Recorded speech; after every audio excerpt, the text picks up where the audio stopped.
Hojik tabirasi Radio Lila Nongdam Khol. Lila asida saktam langlibasing ingo bigi saktamda tonjam priyobata. Ligla gi khonjelda abuzam samulembi. Medam bina kangabam sajita. Diver Syam MD Abdul Malik. Chingkhai gi saktamda Henthoi Laisram. Amadi Changkhon bigi khonjenda Lamnganbi Laisram. Lila iba MD Abdul Malik. Lila puthokpa Sanjit Chaikhom. Lila asi Diamond Radio gi presentation. Tabirasi Radio Lila Nongdam Khol.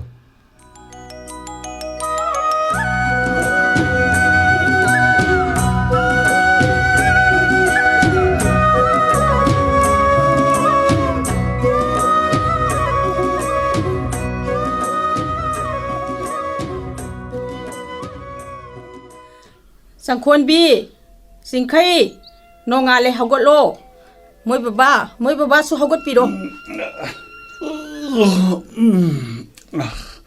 Mama as aidi ngasidi nomajing numit ko oire khara sangna tumduna amukta mapung phana sethage na khanbasidi ayuk kilikla na khiklak pasidi tuktharu ra bahchanga se tekhattaba ngamde hai Yam maliko Adumna aibudi nukti thagat piduna adum nuksibina ngangbi adubu ayuki tingthau matonda papilila aina di nong mata babada ye papi khidaba malida asha parese to kadaino yakai rolga loinana puthorokpa nangi khoithumnaraba chado hana amukta thagese Angangsing uraga ne baba se ayukta su adum yu ngawre na haijakhini se sinjaga se hana mukta singbi ko se Jakai ron sida ne ngarangi manilora mane manam su yam kan man khre do sa si sida thamamage ko sana basu yawrabani ngai ko nangi si aibu ikai ba piri bagai duro ha natraga haiba indraba aibu misu warak nei gai na ipaksu pakta bida wara iro warak cho mi udingai sida ne na khutcha na warak piyo ngahak leradi yararoidom es ngahak leragadi yaroi haisibu kai chatoino as aidi ne nomaijinga woi haningdrabani ko babagi imanaba singse aidi amata tina haningde mathau leitaba ngahakta principal na ju yam saurabani babada school bus matam chana service tawroi haina parents singna ju ne nibung ngangnarabani hoida ai su khangida ai na bu medam ki shok na ba kari tawdoino ha ai su ne yu si thado no kanna hona bani aduda kaidawraba imanaba singna yadi siro haisu haibani moi babagi hakjang do yam sokchinna ure yu thakpa sidadi tokpiro haiba aigi khanbidraba sune apikpa angang singsigi khanbiro angang singsina thamoi soktanaba awat pa singsi amukta ibani changdana mekhatmina si haiba Mama Nenau se pungjo chole Jingkhai gi janaba khongga se kadai laikhrabano khangde masado nanau na chohalle haina sahobane oi nanau sha nuksibi lao baba pongela o isana dada susu tawseliro ha hey tu ura dada saure hey dada saudana ba themusi se dada Singkhai I am sorry amta hayuse baba gi Singkhai se nanauna sorry dada hari se yengu se Nishidejo mian wan tum likanda isinga sabu kapsile ne Nanau dada se yam saukre amusu hayuse Okay ngasi isa ahunga mama ga loinana takel gi science center da koiba chalu tare ado baba gi Singkhai isa bu hayeng chawrga kari oininge ne aduga chese Sangkhon bina mo kari pami ba hayu baba adura aina pamjaba makhaktileba hayu ni adu hayrege kari gi hayo Kedo bei kari no ꯑꯩꯗꯤ ꯃꯅꯤꯄꯨꯔꯒꯨꯝꯕ ꯑꯄꯤꯛꯄ state ꯑꯃꯒꯤ ꯑꯦꯗꯃꯤꯅꯤꯁꯇ꯭ꯔꯦꯁꯟꯕꯨ ꯃꯇꯤꯛ ꯆꯥꯅ ꯈꯪꯕꯤ ꯅꯨꯄꯤꯅꯒ rule ꯐꯖꯅ ꯆꯂꯥꯏꯕ ꯉꯝꯕꯤ ꯒꯣꯕꯔꯅꯔꯗꯣ ꯑꯁ ꯑꯩꯗꯤ ꯌꯥꯝ ꯄꯥꯝꯃꯤꯉꯣ ꯕꯕꯥ 이사 상콘비디 IPS exam 까시 콩반 종동나 종도리네 또리시디 아도 징카이 이사 징카이디 가림다 하이디나 ꯑꯁ ꯇꯜꯂꯤꯗ ꯑꯩꯗꯤ ꯃꯤꯌꯥꯝꯒ ꯏꯃꯥꯟꯅꯕꯁꯨ ꯉꯝꯗꯦ ꯑꯩꯗꯤ ꯕꯕꯥꯅ ꯂꯩꯕꯤꯕ ꯃꯈꯣꯡꯁꯦ ꯃꯁꯤ ꯌꯥꯎꯗ꯭ꯔꯕꯗꯤ ꯆꯠꯄꯁꯨ ꯉꯝꯗꯦ 징카이 ꯑꯩꯕꯨ ꯀꯅꯥꯅ ꯊꯤꯟꯕꯤꯒꯅꯤ ꯑꯗꯨꯅ ꯍꯥꯏꯔꯔꯣꯏꯗ ꯃꯃꯥ ꯂꯩꯔꯤꯁꯤꯗꯤ ꯃꯃꯥꯅ ꯏꯆꯥꯕꯨ ꯃꯐꯝ ꯈꯨꯗꯤꯡꯗ ꯄꯨꯗꯨꯅ ꯏꯆꯥꯒꯤ ꯑꯄꯥꯝꯕ ꯂꯣꯏꯅ ꯇꯧꯍꯟꯒꯅꯤ ꯍꯥꯏꯌꯣ ꯏꯆꯥꯅ ꯀꯔꯤ ꯄꯥꯝꯃꯤꯅꯣ ꯍꯥꯏꯕꯗꯨ ꯍꯥꯏꯌꯣ ꯑꯁꯦꯡꯕꯔꯣ ꯃꯃꯥ ꯑꯗꯨꯗꯤ ꯑꯩ ꯍꯥꯏꯔꯒꯦ 하요. ꯑꯩꯗꯤ ꯗꯣꯛꯇꯔ ꯑꯆꯧꯕ ꯑꯗꯨꯒ ꯕꯕꯥꯒꯤ ꯄꯨꯛ ꯅꯥꯕꯗꯁꯨ ꯃꯃꯥꯒꯤ ꯀꯣꯛ ꯆꯤꯛꯄꯗꯁꯨ ꯑꯩꯅ ꯂꯣꯏꯅ ꯐꯍꯟꯗꯣꯏꯕ ꯑꯗꯨ ꯕꯕꯥ ꯑꯩ ꯗꯣꯛꯇꯔ ꯑꯣꯏꯕ ꯌꯥꯒꯗ꯭ꯔꯥ 까리기 야더니 이사시디야 아두니다나 누파 하이시디야 아이 아빠amba 하이시디 이사나 깐나 호나가담니 영어이 바바수네 안강 오링에데기 하우나 가리 토버세 얌나 빰마이 아두나부 ngasi디 isa singi 스쿨다 버스 드라이버 오이리시니네 aduna naw masa nang so hairodana chece hoi dada hoi magi apam loina hainakre nang de kari oidoino ꯑꯗꯨꯕꯨꯔ ꯆꯤꯆꯦ ꯃꯃꯥ ꯕꯕꯥ 하요 ꯅꯥꯎꯗꯤꯅꯦ ꯃꯕꯨꯛ ꯌꯥꯝ ꯆꯥꯎꯕꯅꯤꯅꯅꯦ hotel manager ꯑꯣꯏꯍꯜꯂꯁꯦ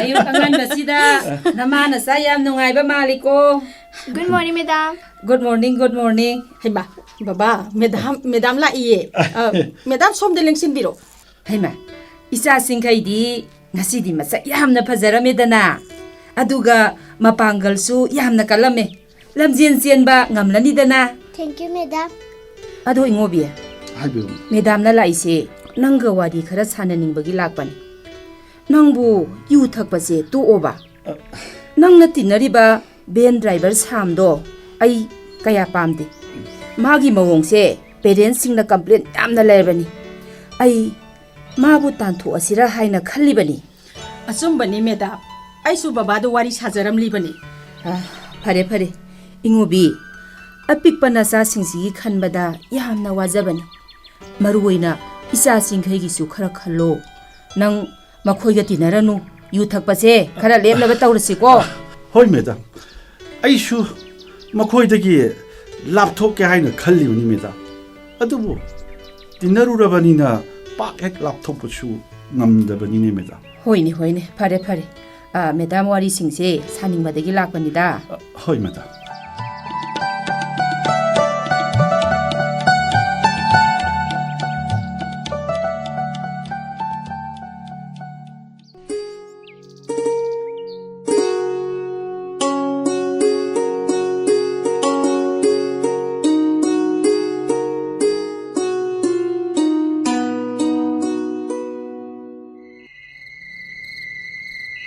Mama, pung tara tara phao, akhoi baba se halakri se kaidorajano.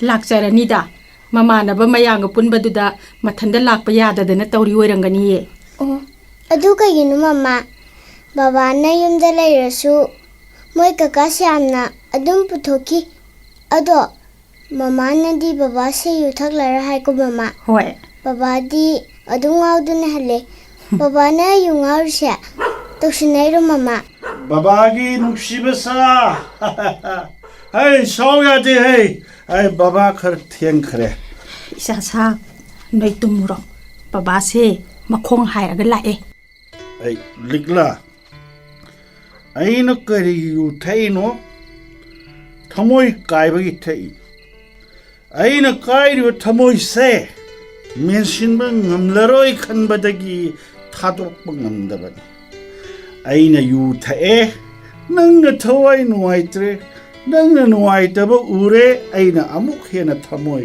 kai nang adumay na nuaitaba taw nuligla ay lady sidi baba na angang singi thamoi se asuk yamna sohallisibu karigino haiba sorry oh sorry ai isa singi asapo kuthokti ma kayo kreto si oh sida yara hai babagi party sa hai isa singi pamja ba asapo leire hey lo kaidong na ba asapo no asapo kamta pamdi se tau no miligla asapo si nang na pamdrasu isa singi ne ba si baba na asuk yamna wakhan tadri su karigino haiba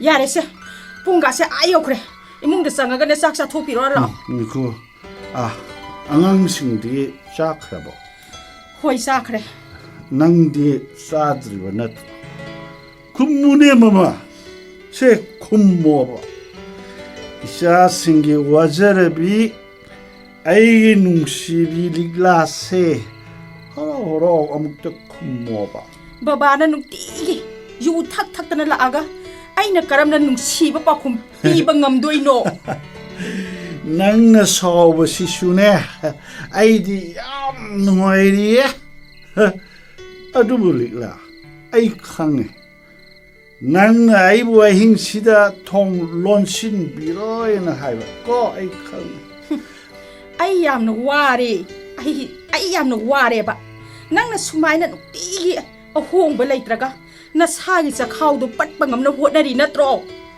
nangna anabagi phamungda taduna leikhraga aina karamna khong asi thangba ngamgadage ba farse far to ai hayengdagi diba yuse tharoi ge ai sung tharoi nang sauro no ba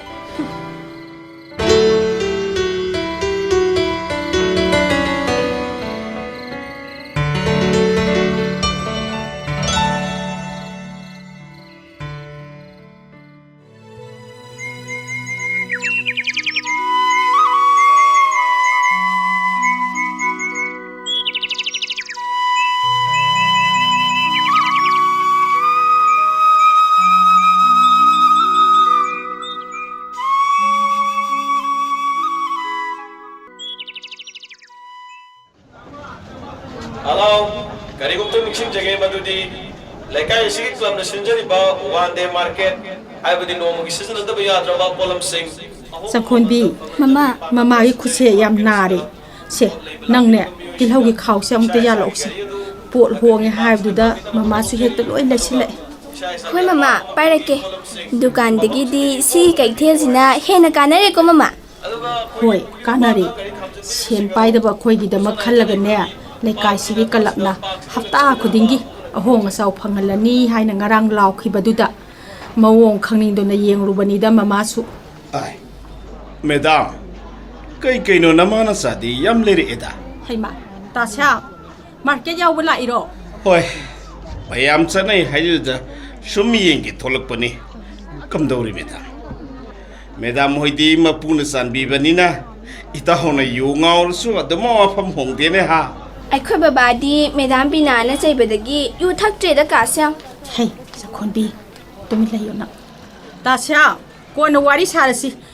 poching ji yamna lumme aduga aigi evening tuition class matam jaure nangi po lumbadu di aigi gari shida hapkalo thinge haidu su ai thinbiramagi yani da khona adum imai cha sina yokselage panglap su lap trasibu kaino madam yam lapna baduna ikoi ne dubo imung amagum na lainaramba maribo madam binana ikoi ge samnarunu kaina thinkrobo akhoi ta samgi wasi madam na kasu haide da hoida aigi wariga noiga mari leina sunnato dubo khawsingse side ekta thangalo changkhon be nang hana gari sida kakalo kaka thinbiramagi yare madam sida maning sida ekta phambirose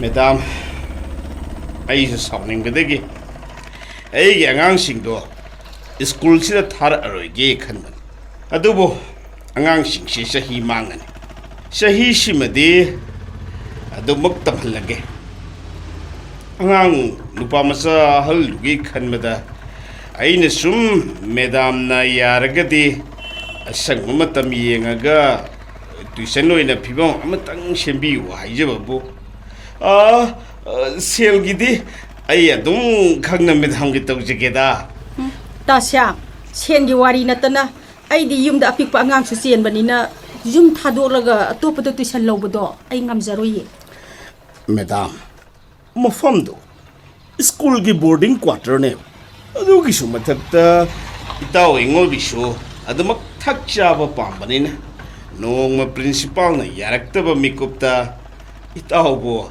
ꯑꯩꯗꯧꯅ ꯏꯟꯊꯣꯛꯄꯤꯔꯛꯑꯗꯤ ꯃꯦꯗꯥꯝꯅ ꯌꯨꯝ ꯍꯥꯏꯔꯤꯗꯣ ꯏꯀꯥꯏꯔꯛꯀꯅꯤꯗ ꯈꯪꯗꯦꯗ ꯇꯥꯁ꯭ꯌꯥꯝ ꯃꯣꯏ ꯕꯕꯥꯅ ꯋꯥꯈꯜ ꯇꯥꯗꯕꯁꯤꯗ ꯑꯩꯁꯨ ꯋꯥꯈꯜꯁꯦ ꯋꯥꯔꯤꯕꯅꯤ ꯑꯗꯨꯕꯨꯅꯦ ꯃꯍꯥꯛ ꯃꯦꯗꯥꯝ ꯕꯤꯅꯥꯕꯨꯗꯤ ꯌꯥꯝꯅ ꯏꯀꯥꯏ ꯈꯨꯝꯅꯕ ꯃꯤꯁꯛꯅꯤ ꯋꯥꯐꯝꯗꯨꯗꯤ ꯃꯦꯗꯥꯝ ꯗꯁꯥꯒꯤ ꯃꯅꯥꯏ ꯍꯥꯏꯗꯅ ꯏꯃꯥꯡꯗꯅ ꯑꯃ ꯃꯇꯨꯡꯗꯅ ꯑꯩꯒꯤ ꯍꯩꯅꯕꯤ ꯏꯇꯥꯎꯅ ꯅꯨꯡꯗꯥꯡ ꯈꯨꯗꯤꯡꯒꯤ ꯅꯨꯡꯉꯥꯏꯕ ꯏꯄꯥꯛꯇ ꯇꯥꯎꯕ ꯅꯨꯡꯊꯤꯜꯗꯅ ꯃꯦꯗꯥꯝ ꯕꯤꯅꯥꯒꯤ ꯑꯆꯥꯟꯕ ꯃꯅꯥꯏ ꯑꯃ ꯑꯣꯏꯅꯕ ꯍꯣꯠꯅꯕꯗ ꯑꯔꯣꯟꯕ ꯂꯤꯂꯥ ꯃꯁꯤꯗꯕꯨ ꯑꯩꯈꯣꯏ ꯃꯦꯗꯥꯝꯅ ꯀꯔꯝꯅ ꯋꯥꯈꯜ ꯋꯥꯔꯣꯏꯗꯒꯦ ꯑꯗꯨꯏ ꯁꯔꯨꯛꯄꯨꯗꯤ ꯑꯄꯤꯛꯄ ꯑꯉꯥꯡꯁꯤꯡꯁꯤꯒꯤ ꯈꯜꯂꯒ ꯑꯩꯗꯤ ꯃꯦꯗꯥꯝꯒꯤ ꯑꯅꯧꯕ ꯄꯨꯟꯁꯤ ꯂꯝꯕꯤ ꯑꯃ ꯁꯦꯝꯍꯟꯅꯤꯡꯕꯅꯤ ꯍꯥꯏꯗꯤ ꯏꯇꯥꯎꯁꯤ ꯃꯁꯥꯗꯣ ꯌꯥꯝ ꯁꯣꯛꯆꯤꯟꯅ ꯎꯔꯦ ꯇꯥꯁ꯭ꯌꯥꯝ ꯋꯥꯔꯤ ꯁꯨꯝ ꯁꯥ ꯂꯥꯛꯄꯗ ꯑꯩꯈꯣꯏꯒꯤ ꯀꯨꯝꯊꯐꯝꯁꯨ ꯌꯧꯔꯦ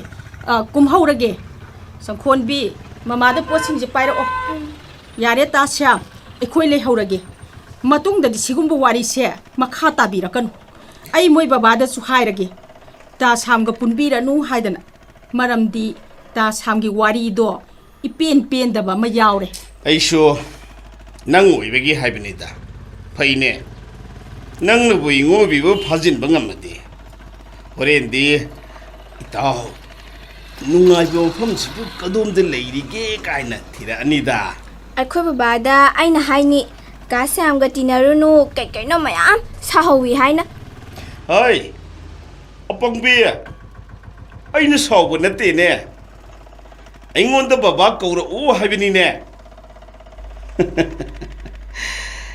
ꯇꯁ ꯀꯝꯗꯧꯏ ꯉꯁꯤꯗꯤ ꯑꯩꯅ ꯄꯤꯟ ꯊꯥꯕ ꯍꯧꯔꯦꯗꯅ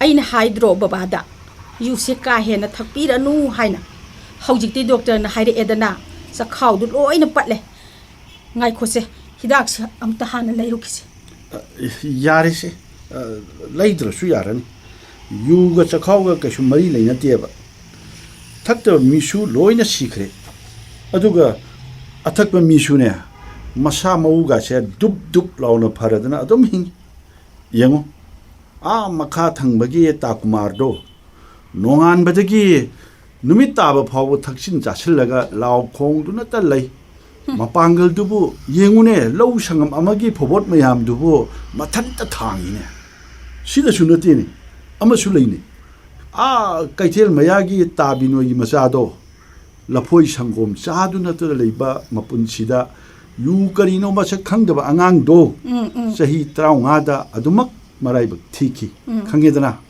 ꯑꯗꯨꯅꯅꯦ ꯌꯨꯒ ꯆꯈꯥꯎꯒ ꯀꯔꯤꯝꯇ ꯃꯔꯤ ꯂꯩꯅꯗꯦꯅ ꯍꯥꯏꯔꯤꯁꯦ ꯌꯨ ꯍꯥꯏꯁꯤꯗꯤꯅꯦ ꯍꯛꯆꯥꯡꯒꯤ ꯇꯣꯅꯤꯛꯅꯤꯅꯦ ꯇꯣꯅꯤꯛ ꯑꯣ ꯌꯨꯁꯤ ꯍꯛꯆꯥꯡꯒꯤ ꯇꯣꯅꯤꯛ ꯑꯣꯏꯔꯦ ꯐꯔꯦ ꯐꯔꯦ ꯑꯗꯨ ꯑꯣꯏꯔꯗꯤ ꯑꯩꯁꯨ ꯊꯛꯄ ꯇꯥꯔꯦꯗꯅ ꯑꯩꯗꯤ ꯉꯍꯥꯛ ꯃꯈꯩ ꯈꯪꯗꯦ ꯉꯁꯤꯗꯒꯤ ꯑꯩꯁꯨ ꯈꯪꯉꯕꯅꯤꯅꯅꯦ ꯂꯥꯛꯑꯣ ꯂꯥꯛꯑꯣ 이빠니 빠르게 했다 타까이 로스.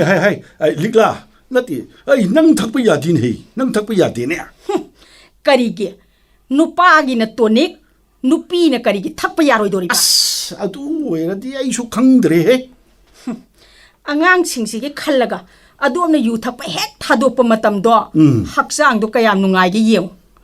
ꯑꯩꯅ ꯃꯇꯝ ꯂꯩꯕ ꯈꯤꯕꯤꯛꯇ ꯏꯁꯣꯔꯗ ꯊꯧꯅꯤꯖꯔꯤꯕꯅꯤ ꯃꯣꯏ ꯕꯕꯥꯕꯨ ꯑꯐꯕ ꯑꯣꯏꯅꯕ ꯃꯤꯌꯥꯝꯅ ꯏꯖꯠ ꯇꯧꯕ ꯃꯤꯁꯛ ꯑꯣꯏꯅꯕ ꯌꯨ ꯊꯛꯄ ꯑꯁꯤꯗꯗꯤ ꯊꯥꯗꯣꯛꯍꯟꯕꯤꯌꯨ ꯍꯥꯏꯗꯅ ꯍꯣꯏꯗ ꯑꯩꯁꯨꯅꯦ ꯅꯪꯅ ꯍꯥꯏꯕ ꯂꯣꯏꯅ ꯌꯥꯔꯗꯧꯅꯤ ai ito ꯑꯩ ito ngobi ꯏꯇꯥꯎ ꯁꯥꯝ noy ni kai chalurino ngasidi yam nungsinana angang singa mate yaudana koiba chaluriro ꯏꯇꯥꯎ ꯀꯥꯏꯗꯩ ꯀꯣꯏꯕꯅꯣ ꯏꯇꯥꯎ ꯑꯩꯈꯣꯏꯅꯗꯤ ꯆꯤꯜꯍꯦꯟ ꯀꯟꯕꯅꯤꯅ ꯆꯈꯥꯎꯁꯦ ꯐꯖꯔꯦꯗꯅ ꯃꯗꯨꯒꯤ ꯊꯤꯒꯠꯂꯨꯔꯤꯕ ai aidi medam naga wakhalga yam tare habiduda ai khakta oiramane lam helise khallubani adugadi afaba doctor singa dinarami boire itaw hoide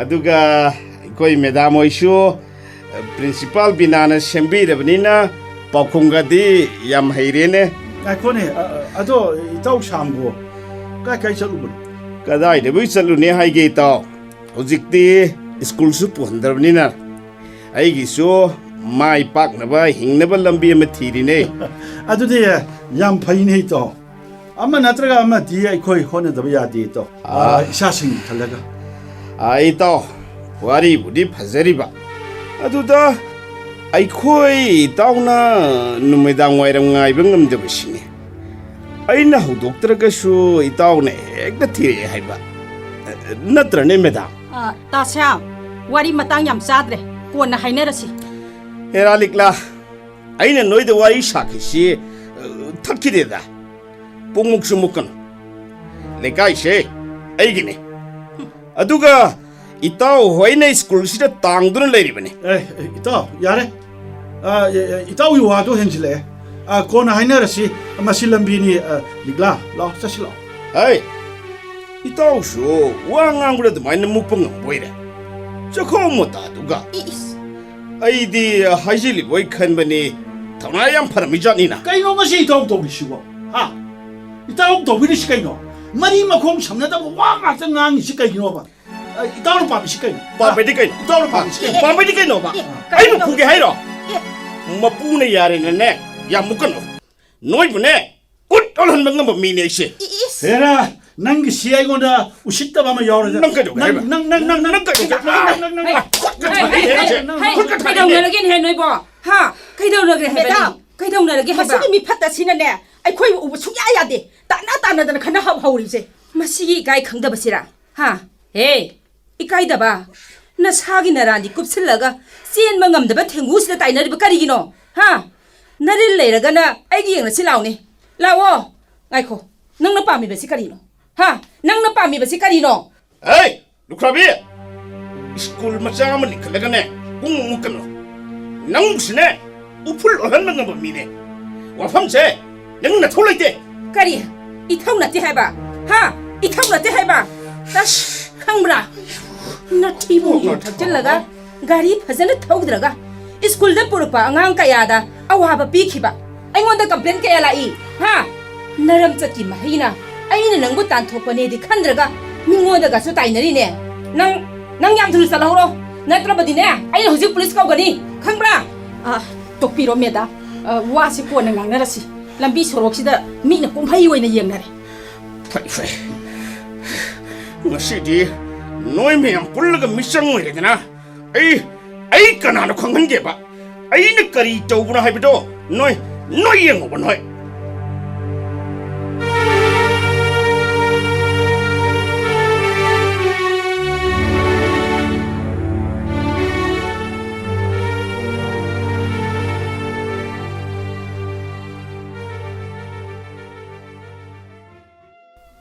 ꯃꯃꯥ ꯑꯩ cycle ꯊꯧꯔꯒ ꯐꯥꯔꯃꯥꯁꯤꯗꯒꯤ ꯃꯃꯥꯒꯤ ꯀꯣꯛ ꯆꯤꯛꯄꯒꯤ ꯒꯨꯂꯤꯗꯣ ꯂꯧꯔꯨꯔꯒꯦ ꯍꯣꯏ ꯆꯤꯡꯈꯩ ꯅꯪ ꯃꯃꯥꯒ ꯅꯥꯎꯆꯥꯒ ꯁꯥꯟꯅꯗꯨꯅ ꯂꯩꯔꯝꯃꯨꯀꯣ ꯍꯣꯏ ꯆꯤꯆꯦ ꯑꯗꯣ ꯕꯕꯥꯗꯤ ꯐꯣꯟ ꯄꯥꯏꯈꯠꯂꯛꯇ꯭ꯔꯕꯣ ꯄꯄꯥꯗꯤ ꯍꯦꯠ ꯃꯦꯗꯥꯝꯅ ꯁ꯭ꯀꯨꯜꯒꯤ ꯅꯨꯡ ꯂꯩꯉꯣꯏ ꯈꯔ ꯊꯤꯔꯨꯅꯕ ꯑꯔꯥꯞꯄ ꯃꯐꯝꯗ ꯊꯥꯈꯤ ꯍꯥꯏꯌꯦ ꯀꯟꯅ ꯆꯤꯛꯄꯁꯨ ꯅꯠꯇꯕꯁꯤꯕꯨ ꯍꯥꯏꯅ ꯃꯃꯥꯅ ꯇꯧꯗ꯭ꯔꯦꯌꯦ ꯑꯗꯣ ꯅꯪ ꯂꯩꯔꯝꯃꯨꯀꯣ ꯍꯣꯏ ꯑꯗꯣ Cici.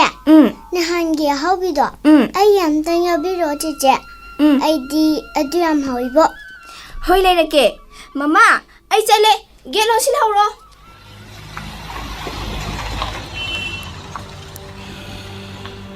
Ai ngoi mem changduna miyam mangdei kai ba piba ngoi nei she kari na hain khali jam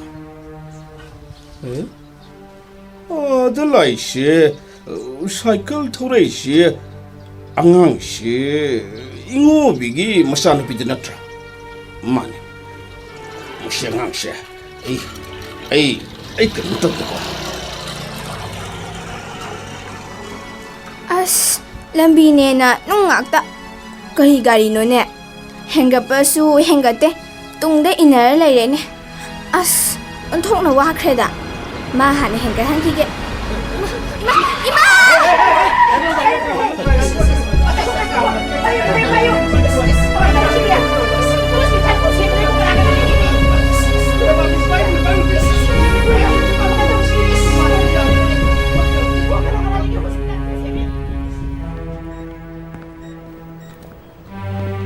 Madam, doctor na kari harige. Thoidokpa kaisu haideda. Iyamna thokhibadugi ngeha wakhal tadabani hai. Aduga karigino madam. Ai blood group ti tinare hai. Aduga aina EP ba yadribasina karigino. Blood bank da manabi iyamna yawramnida adugini. Ngaikho madam. Ayamba matamda madam kok sikpa luyang nabasi tawbra madam. Natte madam. Sangkhon bida sigumba anabase amukta tawkhidri. Madam, changkhon bida haiba nati aina hanglise madam gini. Ha. Aingoda na karigi. Kari gumba matamda natondagi nahiga su tabra. Hoi. Marak ta tai. Hapta amada kayarakti tai madam. Ha, adu khane ningsing badi thoktre. Adubu doctor dagi hidak lawraga sai. Adum phagi. Oh. Madam, adumna tawringai mikupta kok ngawbagasu yawrakpra. Hoi, yawre. Adubu kok sikpo kok ngawbagi hidak charaga adumuk maphagi. Adu karigino madam. Aigi isani accident tholaga aingonda hanglibu wahang mayam sibu kaidawrage madam. Madam, kaisu tawdeda. Doctor na aingonda ne wari se sarakpaduda madam na sum hangbani. Ai singnaba phawribu madam. Amukta sanglokige isagi manakta. Madam, hakta laibiramo ai manungda amukta sangjarukige. Madam ligla. Nangi naraibakse onthong na tireda ko. Nasagi accident taki nangi test tahurubada nang nasagi pibam khangba ngamlakhibani. Doctor na wang singasi hango hairpadagi aina singnaduna nangonda hangbani. Nangi nasa changkhon bidi kaisu tawdi madam. Madam ligla. Aina yi khutta pairi base nangi blood test ki report adune madam. Madam, sangkhon bidi kaisu tahawdi. Ha. Nungai na tumhawri. Ngai kho madam. Karigino madam. Doctor na ingondagi lawba yadri dubo. Aduga madam na ingonda hanglibo hangsing dubo karino madam. Madam ligla. Ingobidi kara yawre haige. Ha. Aina budi phone tawduna khanghan khrabani. Kaigino madam na moi babagi maramda amu hangla isibo. Kainu madam na haidopa ngamdoba mawong ama phau bodawno tawi. Madam. Aigi isa kaidawrage madam. Kaisu tawdi mi madam nangbo. Changkhon bi kaisu tawroi haiba. Adubu doctor na madam bu pathanaba hairi. Wakhal yam khandanaba amadi kok yamna sijanadana doctor na advice tawre idudi. Aibo hoini. Aibu kaidawraba. Aigi haksang di kaisu tawdena. Madam gi haksang kaisu tawdaba nani. Ado pathanaba hairi isidi. Madam. Wafam amadi leire. Kari. Aingonda khanghandaba wa ama. Madam na kaisu singnadabida. Haibiyo madam. Ai kaidawrage madam. Madam. Nangonda taba ngambagi thauna lei haiba ai khangi. Adubu aina haidokpa ngambagi pangaldo leitrene madam. Phare. ꯋꯥꯐꯝ ꯑꯁꯤꯅ ꯅꯪꯉꯣꯟꯗ ꯑꯣꯝꯆꯥꯛꯅꯒꯗꯕ ꯑꯣꯏꯔꯕꯗꯤ ꯑꯩꯒꯤ ꯆꯤꯟꯁꯦ ꯀꯥꯡꯊꯣꯛꯂꯒꯦ madam ꯗꯣꯛꯇꯔꯅ ꯍꯥꯏꯔꯤꯁꯦ ꯅꯪꯉꯣꯟꯗ ꯑꯀꯟꯕ ꯂꯩꯅꯥ ꯑꯃ ꯂꯩ ꯍꯥꯏꯔꯤ ꯃꯦꯗꯥꯝ ꯍꯥ ꯑꯩꯕꯣ ꯃꯦꯗꯥꯝ ꯑꯗꯨꯕꯨ ꯃꯦꯗꯥꯝ ꯍꯤꯗꯥꯛ ꯆꯥꯔꯕꯗꯤ ꯑꯗꯨꯃꯛ ꯐꯔꯛꯀꯗꯕ ꯑꯅꯥꯕ ꯅꯠꯇꯕ꯭ꯔꯅꯦ ꯃꯦꯗꯥꯝ ꯅꯠꯇꯦ ꯃꯦꯗꯥꯝ ꯅꯪꯒꯤ ꯑꯅꯥꯕꯁꯦ ꯐꯔꯛꯀꯗꯕ ꯑꯅꯥꯕ ꯑꯣꯏꯗ꯭ꯔꯦ ꯃꯦꯗꯥꯝ ꯃꯁꯤꯅꯕꯨ ꯆꯪꯈ꯭ꯔꯕꯗꯤ ꯅꯍꯥꯛꯀ ꯂꯣꯏꯅꯔꯒ ꯑꯗꯨꯝ ꯆꯠꯈ꯭ꯔꯒꯅꯤ ꯐꯔꯦꯁꯦ ꯄꯨꯝꯅꯃꯛꯁꯦ ꯗꯣꯛꯇꯔꯒ ꯇꯥꯟꯅꯔꯒ ꯂꯣꯏꯅ ꯏꯔꯥꯏ ꯂꯥꯏꯕ ꯉꯥꯛꯇꯅꯤ ꯅꯠꯇꯦ ꯆꯪꯈꯣꯟꯕꯤꯒꯤ ꯃꯅꯥꯛꯇ ꯆꯪꯉꯁꯤ ꯍꯥꯏ ꯇꯨ ꯏꯉꯣꯕꯤꯁꯨ ꯂꯥꯛꯑꯦ ꯌꯦꯡꯉꯣ ꯃꯦꯗꯥꯝ ꯏꯉꯣꯕꯤꯅꯅꯦ ꯑꯩꯈꯣꯏꯅ ꯁꯨꯃꯥꯏꯅ ꯇꯧꯈ꯭ꯔꯕꯗꯤ ꯃꯥ ꯀꯩꯅꯣꯝ ꯈꯟꯈ꯭ꯔꯅꯦꯕ ꯂꯥꯛꯑꯣ ꯃꯦꯗꯥꯝ ꯑꯩꯈꯣꯏ ꯑꯉꯥꯡ ꯃꯅꯥꯛ ꯆꯪꯉꯁꯤ ꯂꯥꯛꯑꯣ ꯍꯩ ꯂꯤꯛꯂꯥ ꯏꯆꯥ ꯆꯪꯈꯣꯟꯕꯤ ꯀꯝꯗꯧꯔꯦ ꯃꯦꯗꯥꯝꯁꯨ ꯂꯩꯕꯤꯔꯝꯃꯤ ꯍꯣꯏ ꯍꯣꯏ ꯀꯩꯗꯧꯔꯒꯦ ꯅꯣꯏꯅ ꯅꯃꯥꯏ ꯅꯃꯤꯠꯇꯨ 이막 ꯃꯛꯁꯤꯜꯂꯤꯗꯨꯅ ꯀꯩꯒꯤꯅꯣ 하요 이샤 ꯀꯩꯗꯧꯔꯒꯦ 이ꯉꯣꯕꯤ ꯃꯦꯗꯥꯝ ꯀꯩꯁꯨ ꯇꯧꯗꯤꯌꯦ ꯑꯩꯈꯣꯏꯅ ꯁꯨꯝ ꯍꯨꯃꯥꯡ ꯁꯧꯗꯅ ꯍꯪꯆꯤꯛ ꯂꯥꯡꯅꯕꯅꯦꯅ ꯁꯨꯝ ꯊꯣꯛꯂꯝꯃꯅꯤ ꯏꯆꯥ ꯆꯪꯈꯣꯟꯕꯤ ꯀꯩꯁꯨ ꯇꯧꯗꯦ ꯍꯥꯏꯕ ꯍꯣꯏ ꯅꯨꯡꯉꯥꯏꯅ ꯇꯨꯝꯍꯧꯔꯤ ꯂꯥꯛꯑꯣ ꯂꯥꯛꯑꯣ ꯆꯪꯉꯁꯤ ꯂꯥꯛꯑꯣ ꯑꯉꯥꯡꯒꯤ ꯃꯅꯥꯛꯇꯅꯦ ꯑꯩꯈꯣꯏ ꯆꯪꯉꯁꯤ ꯂꯥꯛꯑꯣ ꯍꯣꯏ ꯃꯦꯗꯥꯝ ꯂꯤꯛꯂꯥ ꯀꯩꯒꯤꯅꯣ ꯅꯪꯅ ꯑꯃꯨꯛ ꯑꯗꯨꯗ ꯁꯨꯛꯊꯗꯨꯅ ꯂꯩꯔꯤꯗꯨꯅ 이샤 ꯀꯩꯁꯨ ꯇꯧꯗꯦ ꯍꯥꯏꯗꯥꯏ ꯂꯥꯛꯑꯣ ꯑꯩ 이샤 우닝ꯕꯅ ꯑꯩ ꯂꯩꯕ ꯉꯝꯗ꯭ꯔꯦ ꯂꯥꯛꯑꯣ ꯂꯤꯛꯂꯥ ꯂꯥꯛꯑꯣ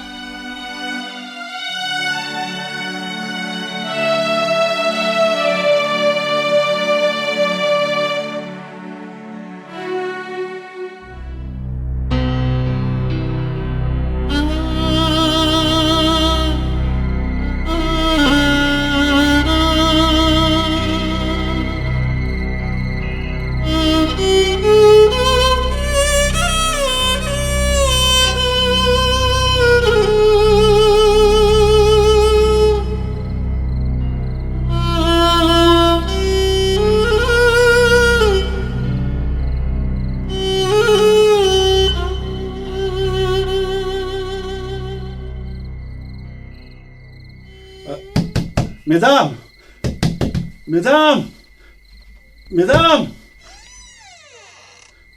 이모비, 메담. 그이더래? 낭나 아티행바 힝시다 라이시디.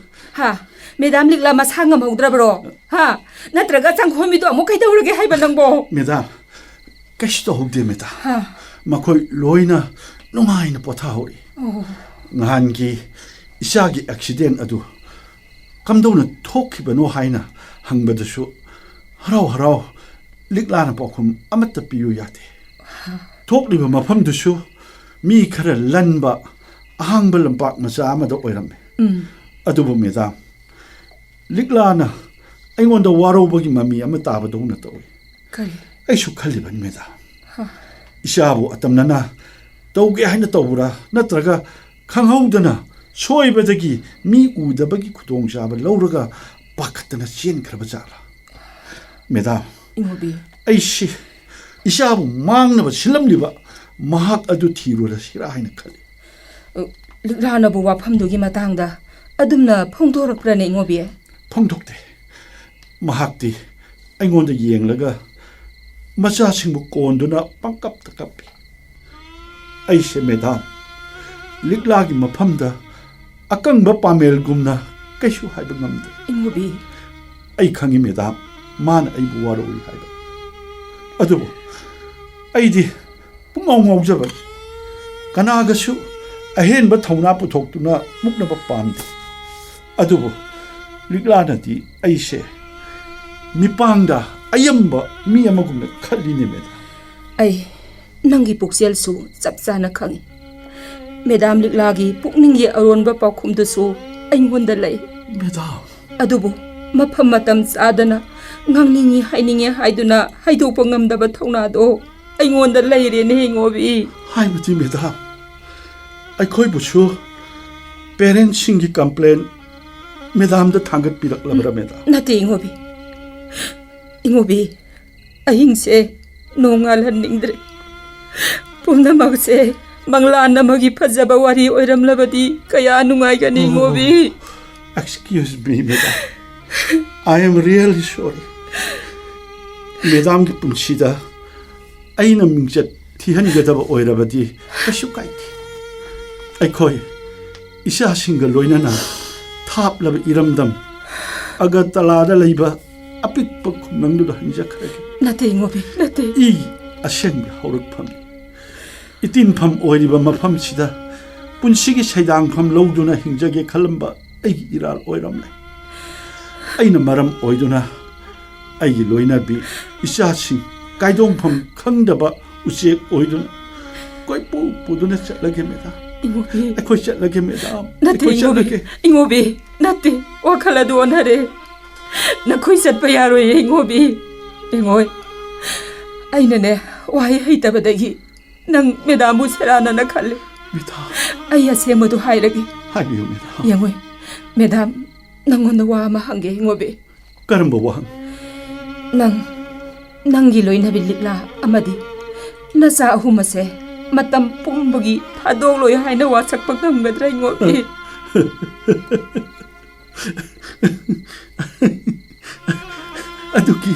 Aduki oire meda. Leithak lekha kholiba leishemba mapugi manai oiriba ainabu aigi thawai oiribi hakchang tang khaibu aina karamna thadok kadage ne meda. Ingobi likla se aruba leina hamana nare Meda. Mahak somna tangi nahaki nungsibet abungai tuna leiribini. Kari haiba meda. Mahak na hinge haina hinglabada matam sangna nasagi nungsiba ima haiba konjel do taba panglaroy ni ingobi. Kari haiba meda. Hairi shibu meda. Kari karamba aruba anabano meda. Haibiyo meda.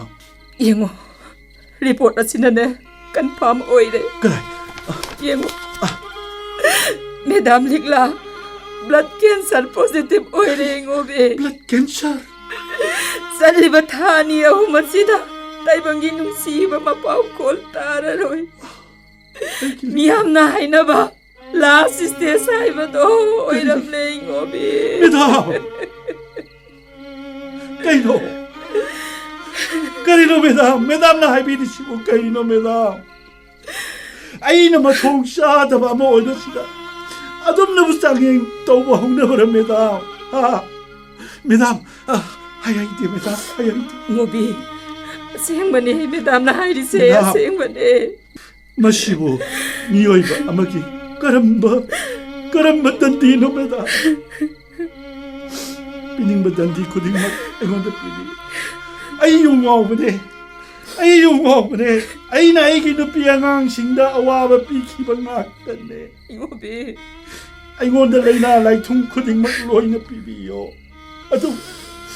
Atopa lamlan makanagi maphamdadi aina thamoi kaihan khiba amatta chu yaude. Madam.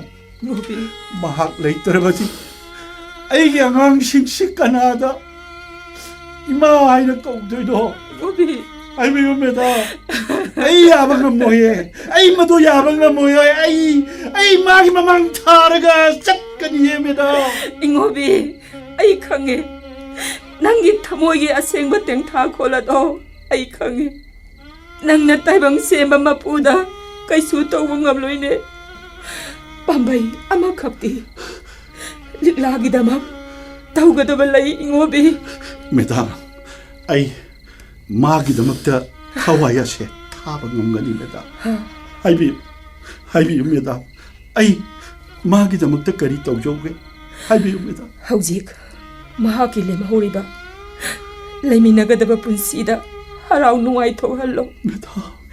Nangna wakhal taduna magi wahi khudingmakta mapunsida harau nungai thohallo ne ngobe. Meda. Madam.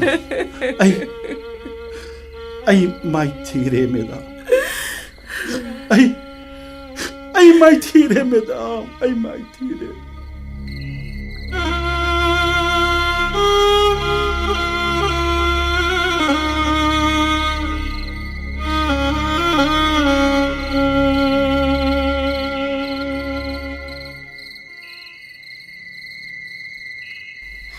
ꯑꯩꯒꯤ ꯑꯦꯛꯁꯤꯗꯦꯟꯁꯤꯗ ꯃꯃꯥꯒ ꯄꯄꯥꯒꯁꯦ ꯌꯥꯝ war ꯃꯥꯜꯂꯦ ꯃꯃꯥꯁꯦ ꯀꯞꯇꯨꯅꯇ ꯑꯗꯨꯒ ꯄꯄꯥꯁꯨ ꯇꯨꯃꯤꯟ ꯐꯝꯗꯨꯅ ꯍꯦꯛꯇ ꯂꯩꯔꯝꯃꯤ ꯅꯍꯥꯟꯈꯩ ꯌꯨ ꯊꯛꯂꯝꯕꯁꯨ ꯊꯛꯈꯤꯗ꯭ꯔꯦ ꯀꯩꯗꯧꯔꯖꯥꯠꯅꯣ ꯑꯩ ꯋꯥꯔꯤ ꯇꯥꯒꯦ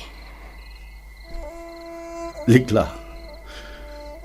ꯅꯪꯅ ꯍꯥꯏꯅꯤꯡꯉꯤꯗꯣ ꯍꯦꯛꯇ ꯍꯥꯏꯌꯨꯅꯦ ꯃꯣꯏ ꯕꯕꯥ ꯑꯩ ꯃꯣꯏ ꯕꯕꯥꯗꯒꯤ ꯊꯧꯖꯥꯜ ꯑꯃꯈꯛ ꯄꯥꯝꯃꯤ ꯃꯗꯨ ꯕꯕꯥꯅ ꯌꯥꯕ ꯉꯝꯒꯗ꯭ꯔꯥ ꯏꯆꯥ ꯑꯍꯨꯝꯒꯤ ꯃꯄꯥ ꯑꯣꯏꯔꯤꯕ ꯑꯩꯅꯕꯨ ꯅꯪꯅ ꯍꯥꯏꯕ ꯏꯟꯗꯕ ꯀꯔꯤ ꯌꯥꯎꯈ꯭ꯔꯕꯒꯦ ꯍꯧꯖꯤꯛꯇꯤ ꯑꯩꯒꯤ ꯆꯈꯥꯎꯁꯨ ꯌꯥꯝ ꯐꯔꯦꯅ ꯏꯃꯥꯟꯅꯕꯁꯨ ꯇꯤꯟꯅꯗ꯭ꯔꯦ ꯏꯆꯥꯁꯤꯡꯒꯤ ꯈꯜꯂꯒ ꯃꯣꯏ ꯕꯕꯥ ꯑꯇꯣꯞꯄ ꯄꯨꯛꯆꯦꯟ ꯇꯞꯄꯤ ꯀꯅꯥꯒꯨꯝꯕꯤ ꯑꯃꯒ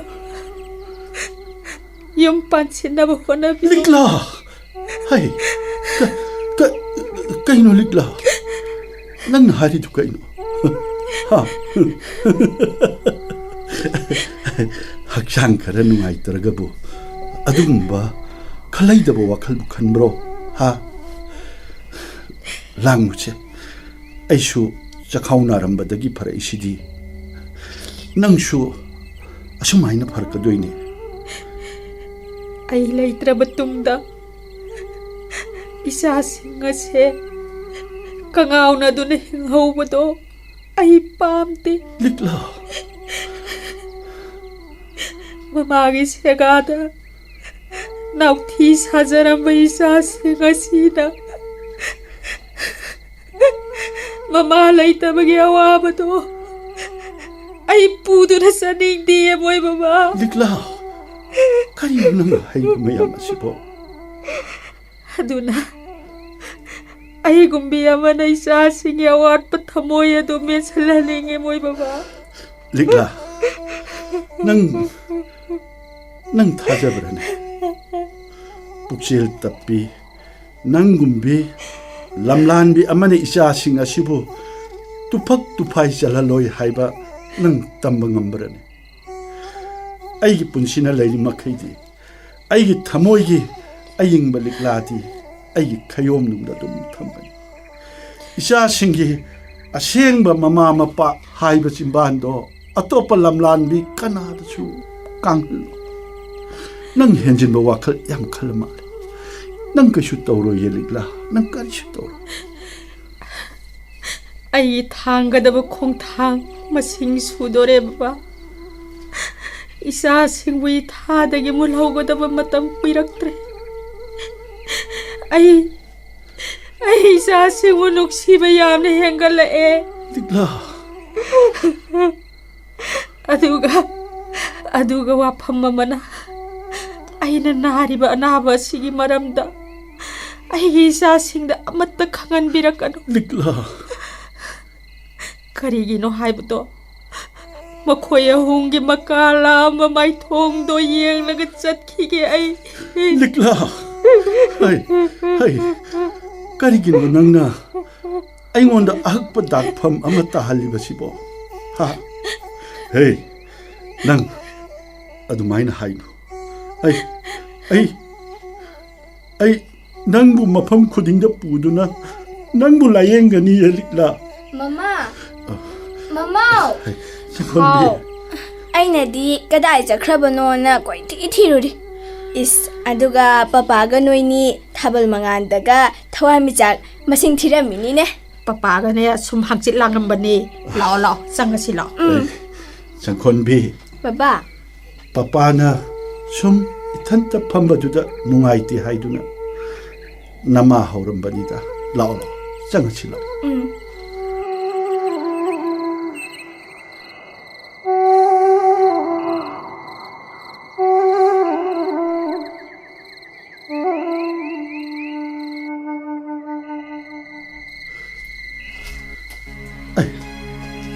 ꯀꯩꯅꯣ ꯀꯅꯥꯅꯣꯅꯦ ꯂꯝꯕꯤꯁꯤꯗꯕꯨ ꯒꯥꯔꯤꯒꯤ ꯍꯥꯏꯂꯥꯏꯠ ꯊꯥꯟꯗꯨꯅ ꯁꯨꯝ ꯈꯥꯝꯃꯤꯁꯤꯅ ꯀꯩꯅꯣ ꯀꯩꯅꯣ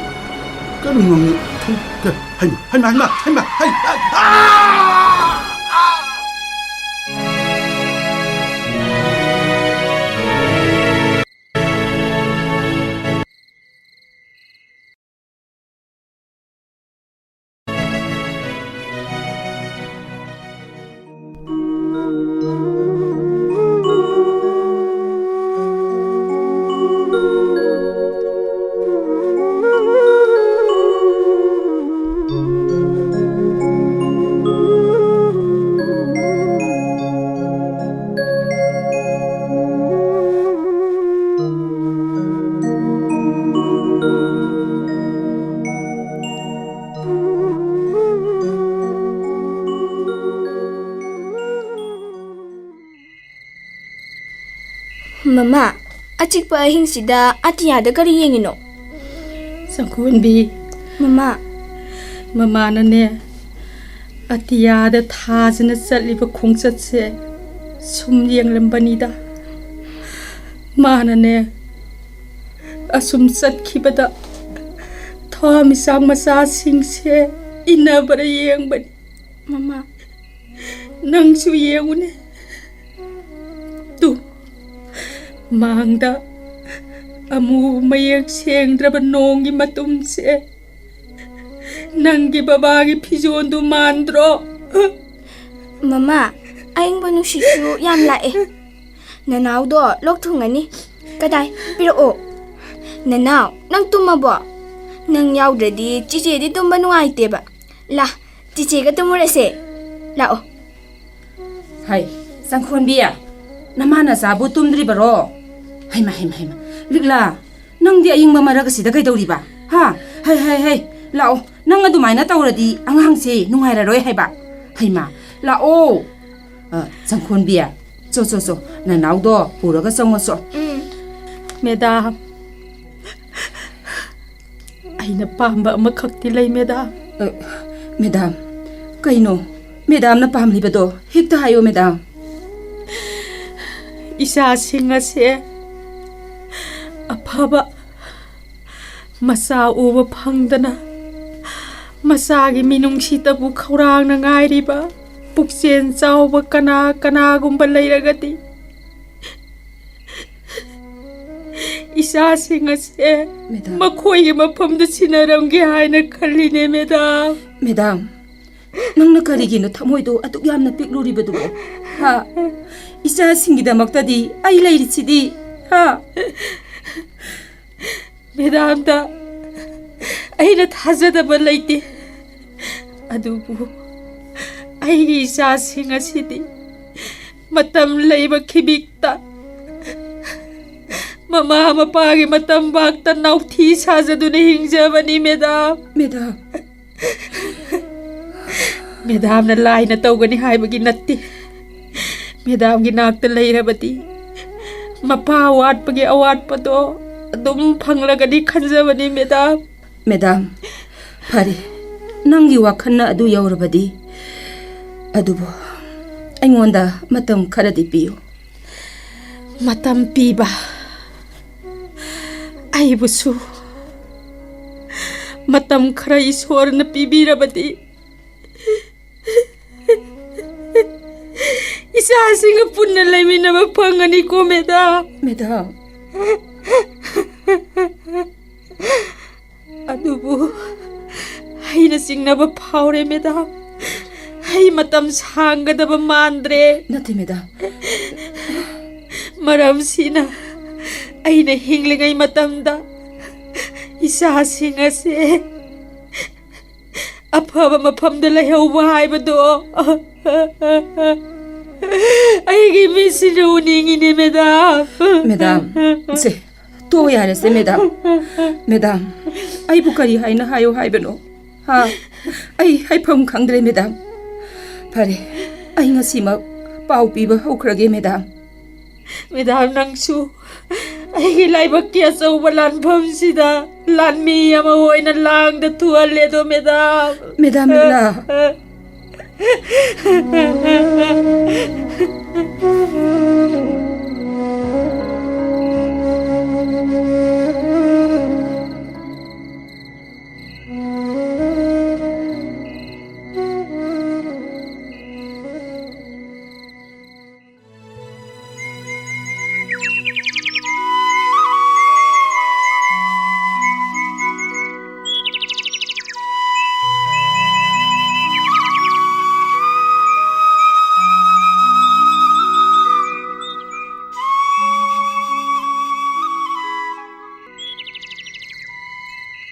Mama, wa, ngasigi injang chidi, aini yam pamjaba, hoi jachagim pumbodune.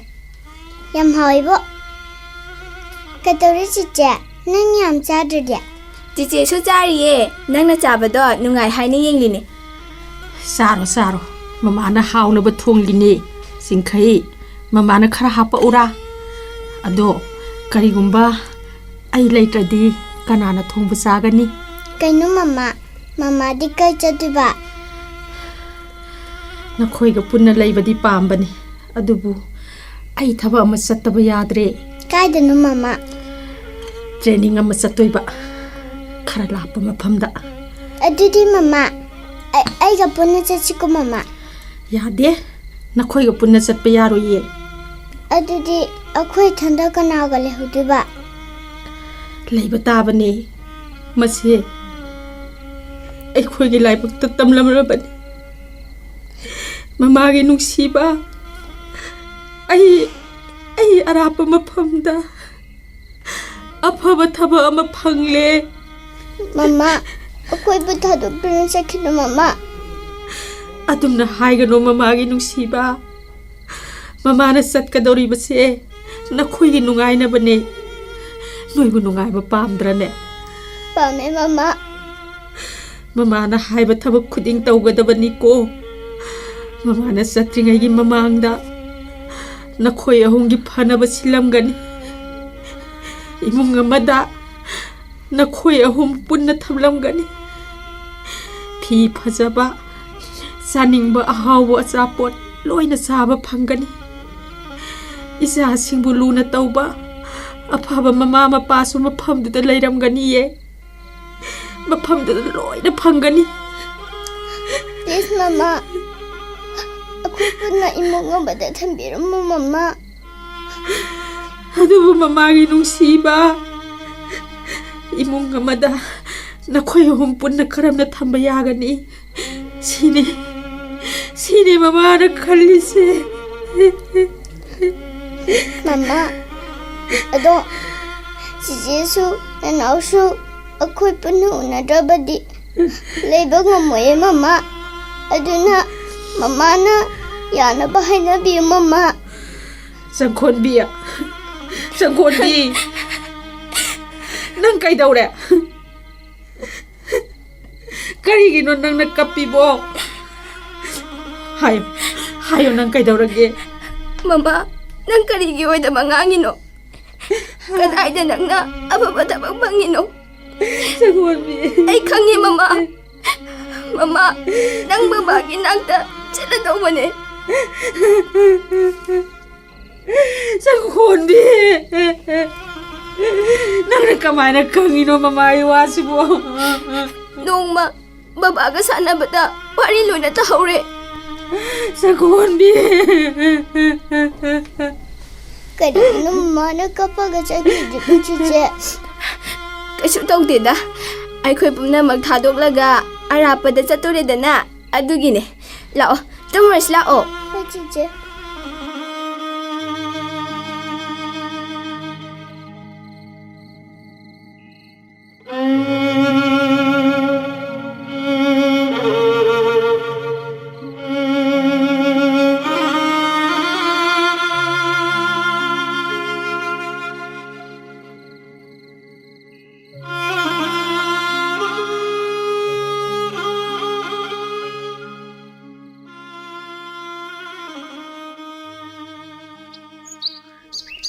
Wari khudingmak ai loina sarabani.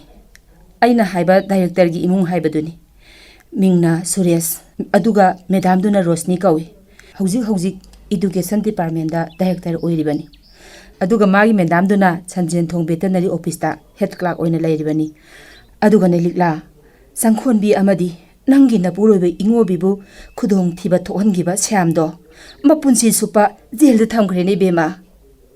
Nausa se asi hana yengan khrasi makha taba wari khudingma kona tawrasi ngasi dine makhoyi achouba meeting amasu lai haye angang ase hek ubada apamba pokle madam wari makha ta na sanarasi madam adomna hainingba jingnaba khudingma aingon loina haibiro madam Hoi ꯁꯤꯡꯅꯕ ꯑꯃꯈꯛꯇꯤ ꯂꯩ madam ꯆꯤꯡꯅꯗꯅ ꯍꯦꯛꯇ ꯍꯥꯏꯌꯨ ꯑꯩꯅ ꯋꯥꯁꯛꯆꯔꯤ ꯑꯗꯣꯝꯒꯤ ꯆꯤꯡꯅꯕ ꯈꯨꯗꯤꯡꯃꯛ ꯑꯃꯠꯇ ꯆꯤꯡꯅꯗꯅ ꯍꯥꯏꯒꯤ madam madam ngasi director sarge angang yaudre hayeng kona yauraklagadi Medam Likla makhoi animak miyamna sakhangnaraba mafamsingda matam sangna layeng pathap chathaduna laklabani Dr. Singhi report kayagi matung ina makhoi ani mapunsida angang oiba ngamnaroi haina confirm tawrabani adubu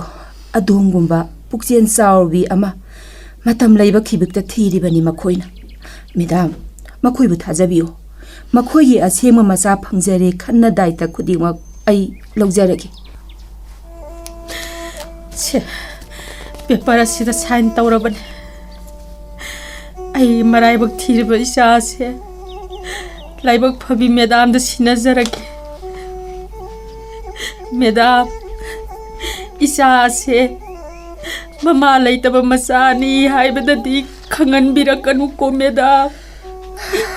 madam phare adudi makhoi meeting su lai haibanina hayeng pungpham yenglaga lengbirao hairage Mama, naucha se khoi ge punna leiru mama. Holi ge wari to naucha loba laglani haru mama. Mama gi chingkai. Mama bu kari haina khumuge.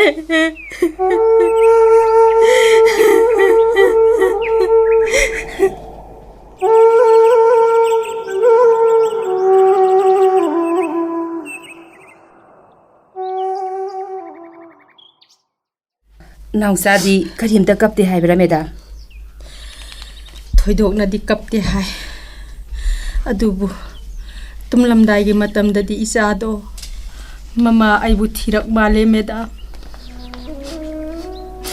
phare nauna unaruba medam gi imana badudi kari hairige Madam supna tangi angang amakhaki darkarni langphaida laikhiba macha sing aduna mama mapabu hanna yengdrabada magi su masa ningon ama leire haina makhoida saukthokbu utke haiduna tawbani angang ani gi chana phamdi mangonda leiroi sini ne meda adudi aikhoina thijari ba miwisiga wafam siga chana bu khara wale ko meda madam ngai kho madam aina mabu khangba khara di lei aduk hakna thamoi pikpadudi oidabani masu Madam, mana pamle sina karino. Madam, mahang na ibe masangkhon biduta macha ningol oina longningba male. Adubu makhoi ani di mapunsida amuk tatana thanaba yati. Masiena pukhraga mana karamna leihogani Madam. Madam Likla, asigumba khudong chaba sisu thibada hekta waini. Aigi wakhaldadi ibe mase pithokrasi jingkhai gi su adum maram chaba mi ama lakani haina khale Madam mahakti miyanga mimana drabanina mahapu kanahana nungsibiduna lawbigani Madam phare Madam na phagadabado adum sinbiro mahangna pungningi aoiba asengbado makhatar ai Madam nakhoi karimata singna ruganu angang nupi macha sigi mapunsigi phirep khudingmak chemgani haina sarok salak laba matam dasu mayumba kai panma matam dasu makhoi khudingmang na mayok nagani hai mana macha nupa poktuna mi ohilubagi ona tainabada mamau singi ne ahakpaningai da india gi wangmada sapu kanna humduna pubi khraba macha singbu ningsingdanaba Madam gi nacha sina ima baba haina mingauduna ne amukta khudum chalhanbiyo aduga mana sumna su hairai ai ireibak iramda Manipur sida pokpani I horokpham iramda masida I khuya amatang oirabasu thaksaduna aroiba makeup oihanbiu haina so hayawi ni Madam isa gi minung silipulladuna aibusu phajinduna thamlibani Madam Jingkhai nang aduda nadomda kaidorino Cice, ma hoina sanai wari do cice nungbu loba laglani ado cice nangi school gi uniform se ai thupige ado cice Ada sanabadadi miga khanaganukko chiche. Chichegi jingkai. Chiche miga sanabagi matam phangloye. Karigino chiche. Nang na mamaga lehoraga. Ay nakanaga sana ningdoino. Ay nang mutadok to na chatloye jingkai. Ibema mamagi Sangkhonbi nang sida amuk talawo. Isagi maithong sidi ubada madam di laita pham khangdre ne tawri sidi ingoi hayeng di punima numit ni nimisida ne isagi mapok numit ohenge ko Mama, ay mafam kay ta chatloye. Ay mafam sida laygani. Sangkhonbi Mama layri kay ay laygani. Mama na laytrasu jingkai ga puna laygani. Please, Mama, please. Sangkhonbi nangi mama di awaba khudingmak loina khanglabani aduna mama na haiba indrabadi nang kanana haiba ingani ha Madam, Mama gi anaba se aina karamna ithanda Mama bu thadok tuna chatkani. Sangkhonbi Nati madam, ay bu kanada su sinabigano. Ay laitrabadi Mama bu kanana senani. Sangkhonbi nang adugidang kaisu khanganu madam lady sidi ha mama gi nongai na bakhalo Please madam, Mama na layri kay ay layjage. ibema mama gi matam se yamna teleni he aduna ne nangbo aphaba imung amada lei hobuduna ne mama na harawna sakhiga dori base Adugi nati madam. mama gi seba aina tawgani Sangkhonbi nang aduda kaisu khalunu haiba Madam.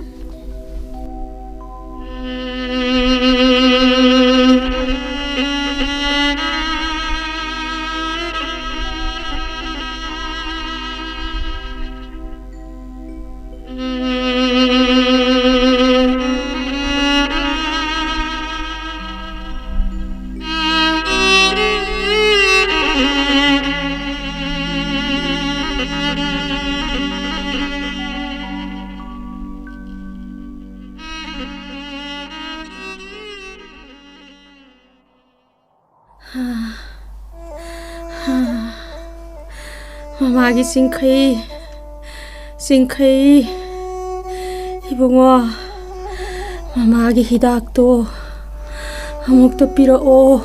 Kaida lege mama. Aigi khungsu lamba phangdre. Mama. Mama. Nang kai dorage. Ai makha dekte silaga chalege da. Oh, lere. Mama, hidak sisa se. Ising poro. Mama. Ibungo ising poro. Ising sita lere. Mama, nang yam warbo. Doktor chashira mama. Mamagi Singkhai. Mama doktor salu bagi. Kana balai treta. Mama, aina khung yaude na pulok pa se. Laibo phadra mama. Kaino nang nangang le dubo. Aidi chichi hoi nana hoi dumaina khung yauram labadi mi amana na jagana amana shodana yopi kini ko mama. Aidi khung yaude banina mama gi na ta laibo phangi ko mama. Aduna ise laibo phadra mama.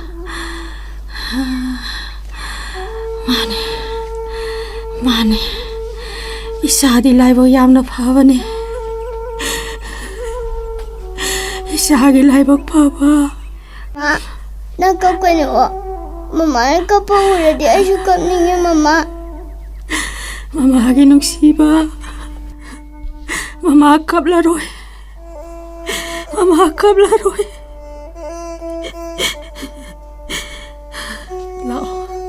Lao mama ga tumura sila. Hoi mama.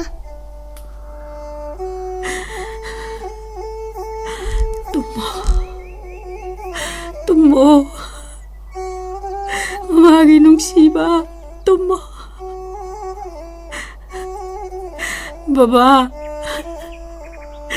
Nang di. Laibag phavani na ꯑꯁꯤꯒꯨꯝꯕ ꯅꯨꯡꯉꯥꯏꯕ ꯅꯨꯡꯁꯤꯕ ꯋꯥꯔꯤ ꯃꯌꯥꯝꯁꯦ ꯑꯃꯠꯇ ꯎꯗ꯭ꯔꯦꯗꯣ ꯂꯥꯏꯕꯛ ꯊꯤꯕꯤ ꯑꯄꯪꯕꯤ ꯅꯅꯥꯏ ꯅꯨꯕꯤꯕꯨꯗꯤ 이상이 농시버 구마이야세 마뿡파나 옌코 아이나 탐비람레도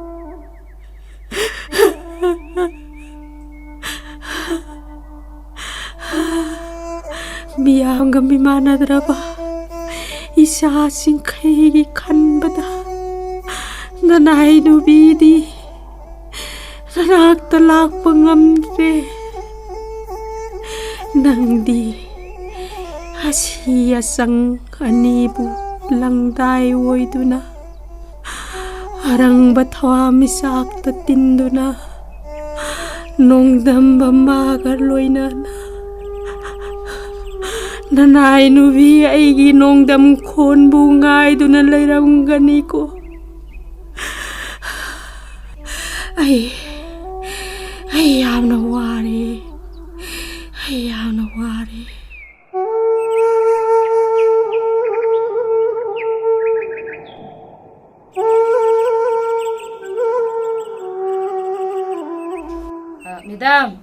Madam Lila, thong siang ta hango. Sangkhon bina, singkhai ga puna lai minarani haidana lawbala e. Mama, Madam la e, chichi si yaw e. Madam, thong siang ta hangbiyo. Taibongbu sembiba mapuna. Madam kita mak piba nongdam khol ni. Mama, Jingkai, tu hango, ay nang bulo bulay ne. Mama, chichi su la e, Madam si yaw e. Mama, thong hang to o. Mama, hagulo. Mama, chichi, Madam, Mama si ko bata di e. Ha, Mama, Madam Lila, thong siang ta hang to Madam. Mama.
Hojik tabi kre radio lila nongdam khol lila asida saktam langkhiba sing ingo bigi saktam da tonjam priyobata ligla gi khonjel da abujam samulembi Madam bina kangabam sajita Diver Syam MD Abdul Malik Chingkhai gi saktam da Henthoi Laisram amadi Changkhon bigi khonjen da Lamngan bi Laisram Lila Iba MD Abdul Malik Lila Puthokpa Sanjit Chaikhom Lila Asi Diamond Radio gi presentation